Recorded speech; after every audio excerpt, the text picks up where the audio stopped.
현지 시각 2일 피트 헤그세스 미국 전쟁부 장관은 이스라엘 공동 군사작전에 대한 첫 공개 발언에서 이란에 미군 지상군을 투입하는 방안을 배제하지 않겠다고 밝혔습니다. 폴리티코 보도에 따르면 헤그세스 장관은 벤케인 합참의장과 함께 나선 기자회견에서 주말 동안 개시된 공습작전에는 종료 시한이 정해져 있지 않으며 이란의 재래식 무기 및 핵무기 프로그램을 파괴하는 것이 목표라고 설명했습니다. 이란 지역에 미군 지상군을 투입할 가능성에 대해 구체적으로 질문을 받자 헤그세스 장관은 현재 그곳에 미군 지상군은 없다고 전제하면서도 우리가 무엇을 할지 하지 않을지를 지금 이 자리에서 구체적으로 언급하는 논의에는 들어가지 않겠다고 말했습니다. 이란의 미사일 및 드론 공격은 미군 및 동맹국 기지, 민간 인프라를 대상으로 계속되고 있으며 현재로서는 약화될 조짐을 보이지 않고 있습니다. 케인 의장은 미국과 이스라엘은 지금까지 이란 4,000개 이상의 목표물을 타격했고 현재도 작전이 진행 중인 이번 공습은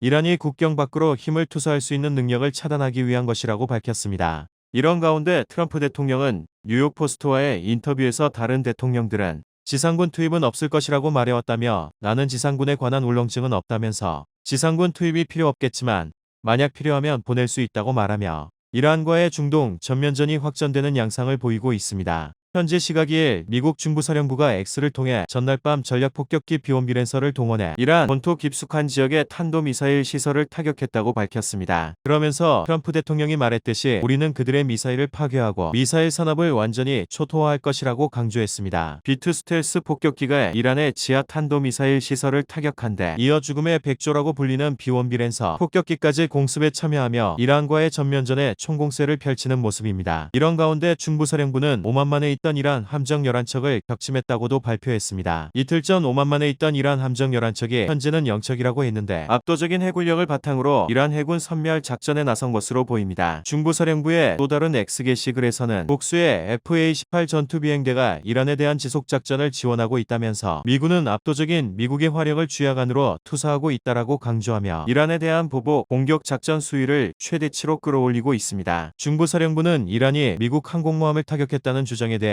피격된 유일한 항모는 이란의 드론 항모 샤히드 바게리이며 에픽 퓨리 작전 개시 수시간 만에 타격했다라고 덧붙이기도 했습니다. 미국이 최신의 해공군 전력을 투사하고 있는 만큼 이란과의 중동 전면전이 더욱 격화될 조짐을 보이고 있습니다. 현지 시각 1일 로이터 통신에 따르면 미 전쟁부는 미국 본토에서 B-2 스텔스 폭격기를 출격시켜 강화된 지하 이란 미사일 시설을 2,000파운드 폭탄으로 타격했다고 밝혔습니다. 또 폭스뉴스의 경우 익명을 요구한 미 당국자의 발언을 이용해 B-2 폭격기 4대가 미국에서 출발해 이란으로 왕복 비행하며 이란의 지하 탄도미사일 기지에 수십 발의 2,000파운드 폭탄을 투하했다고 하기도 했습니다. 이런 가운데 미 중부사령부는 어젯밤 미 공군의 B-2 스텔스 폭격기들이 2,000파운드 폭탄을 탑재한 채 이란의 강화된 탄도미사일 시설을 타격했다고 밝히며 어떤 나라도 미국의 결의를 의심해서는 안 된다고 X를 통해 밝혔습니다. 2025년 6월 미드나잇 해머 작전 이후 이란 목표물에 대한 B-2의 두 번째 작전 투입 사례로 당시에는 포르도 나탄즈, 이스파한의 핵농축 시설을 타격한 바 있습니다. 이런 가운데 트럼프 대통령은 트루스 소셜을 통해 방금 보고받은 바에 따르면 우리가 이란 해군 함정 9척을 파괴해 격침했으며 그중 일부는 비교적 규모가 크고 중요한 함정들이었다고 밝혔습니다. 이어 우리는 나머지 함정들도 계속 공격하고 있으며 그것들도 곧 바다 밑바닥에 가라앉게 될 것이라고 강조했습니다. 미국은 전날 이란에 대해 장대한 분노로 명명한 중대 군사작전을 이스라엘과 함께 시작했습니다. 이란은 이스라엘 주요 도시와 중동 내 미군 기지를 대상으로 보복 공습을 벌이고 있습니다. 현재 시각 28일 주말 새벽을 틈타 대대적인 이란 공습에 나선 미국이 이른바 가미카제 드론으로 불리는 자폭 드론을 투입한 것으로 나타났습니다. 이날 월스트리트 저널은 미 중부사령부가 전투에서 처음으로 일방향 공격 드론을 운용했다고 밝혔습니다. 중부사령부 산하 태스크포스 스콜피온 스트라이크가 운용하는 자폭 드론으로 목표물에 충돌시켜 공격력을 극대화한 무기로 미군이 자폭 드론을 전투에 투입한 건 이번이 처음입니다. 이는 우크라이나 전쟁을 통해 미국의 군사 전략이 저비용 고효율 대량 생산 무기 체계로 전환되고 있음을 시사한 것이기도 합니다. 중부사령부는 SNS를 통해 이란의 샤헤드 드론을 모델로 한 저비용 미국산 드론들이 이제 보복을 가하고 있다고 전하기도 하며 현대전의 새로운 교리를 정립하고 있는 모습입니다. 미 전쟁부는 앞서 지난해 12월 방위산 업체 스펙트레웍스가 제작한 가미카제 드론을 중동에 배치할 것이라고 밝힌 바 있습니다. 이날 오전 1시 15분 미국과 이스라엘은 각각 작전명 장대한 분노와 포효하는 사자에 따라 이란에 대한 대대적인 공격을 단행했습니다. 트럼프 대통령의 공격 승인에 따라 이란 주변에 배치된 에이브러햄 링컨과 제럴드 포드 항공모함 구축함 등에서 수백 발의 미사일과 드론이 이란 곳곳을 타격하며 하메네이를 비롯한 이란 군수 내부들을 사실상 몰살시키는 전과를 올렸습니다. 현지 시각 28일 트럼프 대통령은 미국과 이스라엘의 이란 공격으로 하메네이 이란 최고 지도자가 사망했다는 보도에 대해 우리는 그것이 맞는 이야기라고 생각한다고 밝혔습니다. 트럼프 대통령은 ABC 뉴스와의 인터뷰에서는 이란 지도부 인사들이 사망했다고 보느냐는 질문에 지도부의 많은 사람들이 그렇다며 그러나 우리는 다 알지는 못한다고 말했습니다. 아울러 미국 정부 당국자는 폭스뉴스와의 인터뷰에서 하메네이와 이란 지도부 인사 5명에서 10명이 사망한 것으로 믿는다고 했습니다. 이스라엘 LCB 방송은 고위 관계자를 인용해 하메네이가 제거됐다고 단정적으로 보도했고 로이터 통신도 이스라엘 고위급을 인용해 하메네이의 시신이 발견됐다고 전했습니다. 로이터 통신, 일간 타임스 오브 이스라엘 등에 따르면 네타냐후 총리는 이날 오후 영상연설에서 우리는 하메네이의 주거지를 파괴하고 혁명수비대 지휘관들과 고위 핵관리들을 죽였다며 수천 개 목표물을 더 공격하겠다고 밝혔습니다. 이스라엘군은 별도 성명에서 이날 포효하는 사자작전을 개시하고 약 200대의 전투기를 띄워 이란 서부와 중부의 미사일 기지와 항공망 등 약 500개의 표적을 성공적으로 공격했다고 밝혔습니다. 바레인에 주둔한 미해군 지호함대 본부가 미사일 공격을 받았다고 바레인이 밝혔습니다. AP통신과 BBC 방송에 따르면 바레인 국가 커뮤니케이션 센터는 국영 바레인 뉴스통신을 인용한 성명에서 미 해군 제호함대의 서비스 센터가 미사일 공격을 받았다고 했습니다. 이 성명에는 미사일 공격 주체는 언급되지 않았습니다. 센터는 추후 상세한 내용이 제공될 것이라며 국민은 관계당국이 발표한 지침을 따르고 공식 출처에서만 정보를 얻어야 한다고 당부했습니다. 이란 현지 매체에서는 이란 혁명수비대가 중동 내 미군 기지들을 공습했다고 보도했습니다. 바레인에는 걸프 지역, 홍해, 아라비아해, 일부 인도양을 관할하는 미 제호함대 사령부가 있습니다. 바레인에 위치한 미 해군 제호함대 시설이 미사일 공격을 받았다는 소식은 중동 정세를 다시 한번 긴장 국면으로 끌어올리고 있습니다. 만약 미군 사상자 발생이나 추가 공격이 확인될 경우 보복 공습과 확전으로 이어질 가능성도 배제할 수 없습니다. 특히 걸프 해역과 호르무즈 해협의 안보 불안은 국제 유가와 글로벌 공급망에 즉각적인 충격을 줄 수 있어 중동 전면전으로 비화할지 여부가 향후 며칠간의 외교 군사적 움직임에 달려있는 상황입니다. 특히 이란은 탄도미사일과 드론 전력을 활용한 비대칭 보복, 영내 친이란 무장 세력 연계를 통한 다층적 대응에 나설 수 있습니다. 이 때문에 미군 기지와 해상 교통로 보호를 위한 방공미사일 방어 체계 가동 여부가 향후 확전의 분수령이 될 전망입니다. 현지 시각 28일 트럼프 대통령이 조금 전 이란 내 중대 전투를 시작했며 미국의 이란 공격 사실을 확인했습니다. 트럼프 대통령은 트루스 소셜에 올린 8분짜리 영상을 통해 우리의 목표는 임박한 이란의 위협을 제거함으로써 미국 국민을 보호하는 것이라고 했습니다. 트럼프 대통령은 이란이 핵 프로그램 재건을 시도했다며 이란은 절대 핵무기를 가질 수 없다 강조했습니다. 또 이란은 미국과 다른 국가를 위협하는 장거리 미사일을 개발하고 있다. 우리는 그들의 미사일을 파괴하고 그들의 미사일 산업을 완전히 파괴할 것이라고 강력 경고했습니다. 로이터 통신에 따르면 이스라엘 국방부 장관은 이날 이란을 상대로 예방적 미사일 공격을 단행했다고 발표했습니다. 아울러 미국 당국자도 미국이 대이란 타격을 진행 중이라며 해상과 공중에서 이란을 향해 공격하고 있다고 말했다고 했습니다. 이런 가운데 이스라엘과 미국이 이란 쿠르디스탄 내 이슬람 혁명 수비대 기지를 목표로 한 공동 공중작전 개시했다는 소식도 전해지며 중동 전면전이 확산할 조짐마저 보입니다. 이번 공격은 핵 프로그램, 탄도미사일 등을 둘러싸고 이란과 미국 사이의 긴장이 최고조에 이른 가운데 발생했습니다. 트럼프 대통령은 그동안 외교적 해법이 최우선이라며 협상하면서도 이란에 대한 군사행동 가능성을 열어뒀습니다. 미국은 2개의 항모전단, 대규모 전투기를 중동에 배치하며 이란을 상대로 압박을 높이면서도 스위스와 오만 등에서 3차례에 걸쳐 이란과 핵 협상을 이어왔습니다.